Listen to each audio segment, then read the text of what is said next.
வணக்கம். நான் உங்கள் முகவை பொன்னார்.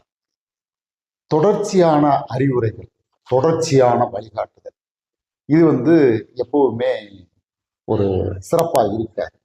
அவங்களோட சுய சிந்தனையை அது தூண்டக்கூடியதாக இருக்காது. அப்போ நம்ம என்ன பண்ணலாம் அப்படின்னா, அறிவுரை கூடக்கூடாதா, வழிகாட்டுதல் இருக்கக்கூடாதா அப்படின்னா இருக்கலாம். அது தொடர்ச்சியா ஒருத்தருக்கு செஞ்சுக்கிட்டே இருக்கும்போது அது பெரிய அளவில் அது பலனளிக்காது.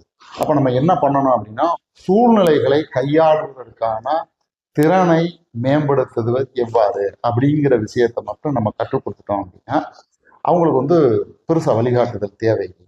இன்னொன்று என்ன அப்படின்னா, தொடர்ச்சியா வழிகாட்டுதலும் தொடர்ச்சியான அறிவுரையும் ஒரு குறிப்பிட்ட காலகட்டத்துக்கு மேல நம்ம மேல அது வெறுப்பை உருவாக்கக்கூடிய ஒரு சூழ்நிலையவும் அதை உருவாக்கி, அதனால அவங்களா வாழ விடணும்.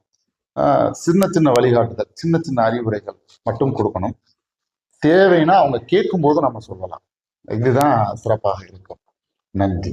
என்றும் உங்கள் மனதோடு உங்கள் முகவை பொன்னார்.